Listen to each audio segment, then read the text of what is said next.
Cet épisode vous est présenté par la boutique Dragon de Cuivre, qui livre maintenant partout au Québec. Bon visionnement! Bien bonsoir les mortels.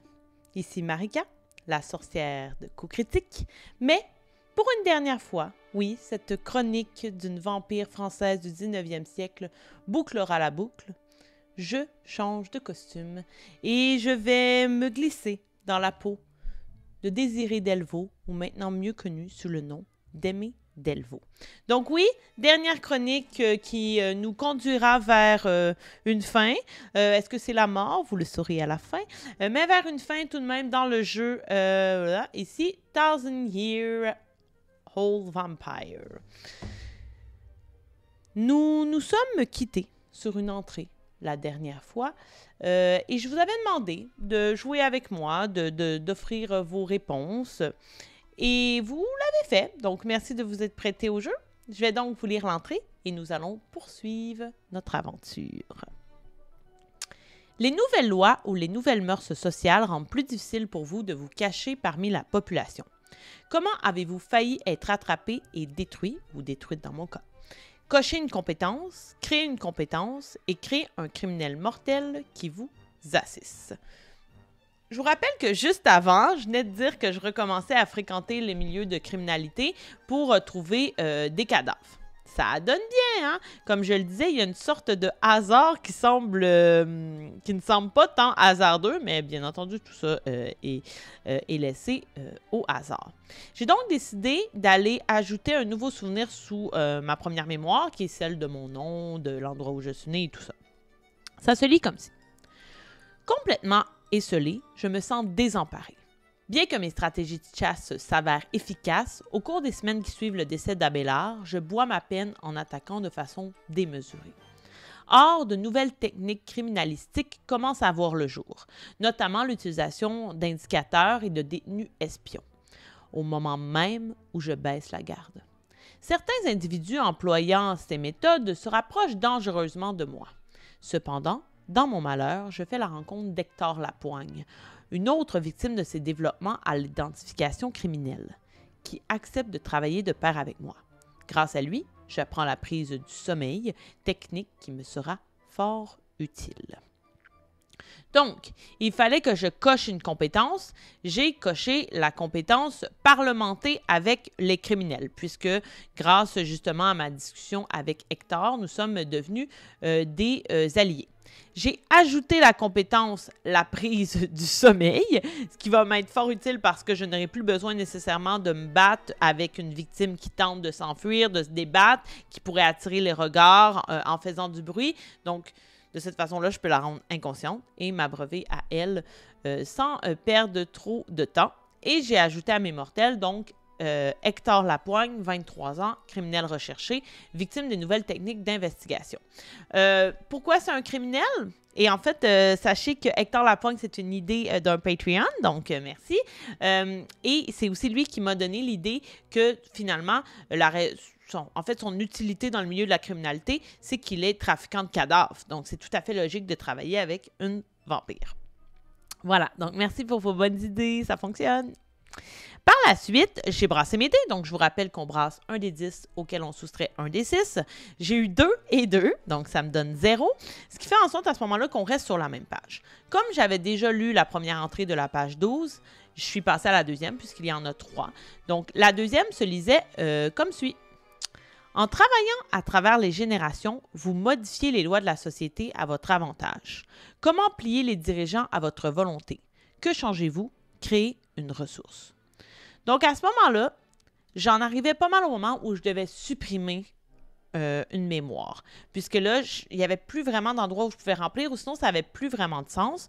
Donc, j'ai décidé de supprimer ma dernière mémoire qui était en rapport avec Auguste Pasquier, celui que je soupçonnais de rendre les gens malades à la Sorbonne. Ça faisait quand même un petit moment. Sauf que ce qui est important avec l'oubli de cette mémoire, c'est que j'ai complètement éradiqué, oblitéré de mon esprit la personne qui m'a transformée, Luciane Lupescu. Donc, vraiment, c'est parti en fumée et je ne m'en rappelle plus. Donc, j'ai commencé une nouvelle mémoire, qui est celle qui va suivre. Plusieurs années passent et l'affiliation entre Hector et moi nous réussit.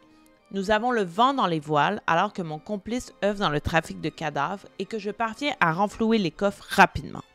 L'argent s'accumule au point où nous ne savons plus quoi en faire. Du moins, jusqu'à ce que la Révolution française de 1848 éclate et que nous profitions de la pagaille pour investir dans une taverne boulevard des Capucines. Cet endroit devient rapidement le refuge de révolutionnaires qui s'y cachent en échange de services. Pas toujours ceux qu'ils s'imaginaient. Les conversations vont bon train car les clandestins se croient en sécurité sous notre toit. Mais nos oreilles sont fines et nous apprenons des informations qui nous mènent directement aux dirigeants du gouvernement français. J'aime croire que j'y suis pour quelque chose dans la démission du président du Conseil, François Guizot. Je crois que je l'ai dit comme il faut. Donc, ici, je devais ajouter une ressource. J'ai donc ajouté la taverne sur le boulevard Capucine, taverne qu'on appellera l'Assoiffé. Par la suite, j'ai brassé à nouveau. J'ai brassé un 3 et un 2, ce qui me donne un 1. Donc, j'ai avancé à la case 13. Pas de beaucoup, mais tout de même un petit peu. L'entrée se lit comme suit. Des générations d'une même famille vous servent. Cette lignée part de n'importe quel personnage mortel vivant ou des descendants d'un personnage mortel mort. Quel rituel bizarre associe-t-il à leur servitude? Perdre une ressource et créer un serviteur de la ressource lignage. J'ai continué donc sous le même souvenir, celui pour lequel je venais d'en effacer un. Et ça va se lire comme suit. Ma vie d'immortel file et je me mets à oublier certains détails de mon passé de mortel. De leur côté, les pauvres humains continuent leur existence comme le prouve Hector, qui se marie et devient père de la jeune Clémence. Dès sa naissance, je tombe sous le charme de cette petite fille aux joues rosées, pleine de vitalité. Rapidement, nous devenons inséparables malgré les remontrances de sa mère qui n'approuve pas notre relation. Dès son jeune âge, elle comprend mon état et se sent choyée d'être ma protégée. En signe de confiance, je lui offre la plume que ma mère m'avait léguée à sa mort. À ma grande surprise, elle deviendra une arme pour la fillette, qui insiste pour m'assister dans quelques-unes de mes séances de chasse. La plume, signe de distinction sous son œil, servira à ouvrir proprement mes victimes afin que je m'y abreuve noblement à la hauteur de ma personne. Je vais être transparente avec vous, Internet. Je dois vous avouer que Entretien avec un vampire m'a beaucoup inspiré. J'ai lu l'œuvre cet été, l'œuvre littéraire, et j'avais vu le film il y a bien longtemps. Et c'est sûr que j'avais envie, même si en même temps c'était très confrontant pour moi, d'ajouter une enfant à cette histoire. On parlait de descendance, je n'y avais pas vraiment le choix. Et il ne me restait qu'un mortel de vivant. J'aurais pu utiliser une descendance d'un mortel qui était décédé, qui avait été caché, mais ça m'apparaissait tout d'à propos, puisqu'Hector était dans mon entourage assez proche, d'utiliser Hector. Donc, j'ai supprimé la ressource plume, puisque je l'ai offerte, et j'ai ajouté finalement Clémence Lapoigne, 10 ans, rendue à peu près où on en est dans l'histoire, fille d'Hector, ma protégée et nouvelle amie. Par la suite, j'ai brassé un 10 sur mon D10 et un 3 sur mon D6, qui m'a fait cette fois-ci avancer de 7, donc jusqu'à l'entrée 20. Ça se lit comme suit. Il y a un grand changement dans la façon dont la société transporte les marchandises.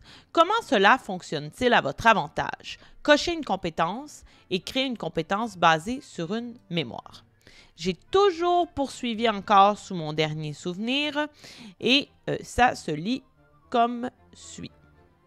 Malgré nos affaires prospères avec la taverne de l'Assoiffé, Hector poursuit son travail dans la criminalité. Et comme Clémence y baigne déjà de par ses escapades en ma présence, nous l'utilisons à bon escient. Sa mère, Augustine, est toujours une écharpe dans mon talon, mais je parviens à la convaincre à l'aide de mes charmes. Une aventure sensuelle s'en suivra d'ailleurs. Du bien de nos intentions. À savoir, rapporter plus d'argent à sa famille. Le train, qui représente 80% du trafic de marchandises en raison de son grand développement dans les dernières années, devient notre petit miracle pour déplacer les cadavres à une distance jamais atteinte jusqu'à maintenant. Il suffit que Clémence perturbe le départ du véhicule en jouant la comédie sur les rails afin qu'Hector et quelques complices glissent la marchandise dans des wagons. Vite fait, bien fait. Cette nouvelle tâche me permet d'acquérir une connaissance exemplaire du réseau ferroviaire de France. Donc, Cette fois-ci, j'ai coché la compétence « Convaincre à l'aide de mes charmes » puisque c'est de cette façon qu'Augustine m'a permis d'utiliser Clémence dans nos plans et j'ai ajouté la compétence « Connaissance du réseau ferroviaire de France » qui était en plein développement à cette époque. Pour de vrai, là, pour cette vidéo, j'ai dû faire quelques recherches sur la Révolution française, François Guizot, je ne sais pas si je le dis bien, ou Guizot, dans tous les cas, qui était ministre du Conseil, premier ministre du Conseil à ce moment-là, qui a dû démissionner. Donc, je suis vraiment allée m'inspirer de faits historiques. J'ai brassé à nouveau les dés. Cette fois, j'ai eu un 7 sur mon D10 et un 1 sur mon D6. Donc, j'ai avancé encore d'un bond de 6, donc jusqu'à l'entrée 26, qui se lit ainsi. Vous créez accidentellement un vampire en vous nourrissant de manière bâclée. Créez un personnage immortel à partir d'un personnage mortel existant. Pourquoi ne le détruisez-vous pas? Cochez une compétence. Et là, probablement que vous me voyez venir, cher public. Clémence vieillit. Hector est rendu sénile. Je comprends que je me retrouverai bientôt seule. En bonne fille à papa, Clémence a repris le rôle de trafiquante de cadavres, mais nos jours sont moins glorieux dans ce commerce, et ma soif, elle, ne s'étanche pas. La jeune femme offre donc son sang pour subvenir à mes besoins. Un soir, complètement obnubilée par la beauté de son faciès, je n'arrive pas à m'arrêter. Sa vie fraîche me ragaillardit, et je croise les yeux enragés de sa vieille mère au même moment. Je parviens à lâcher ma prise, mais je comprends qu'il sera trop tard pour l'avenir de ma douce. Si je n'agis pas tout de suite, Clémence va mourir. Je dois la transformer pour la garder à mes côtés. Mon égoïsme m'empêche de la laisser sombrer dans la mort. Et oui, donc je fais d'elle une immortelle. J'ai donc coché la compétence « Assoiffée de sang », puisque je n'ai pas pu m'arrêter dans ma dépendance.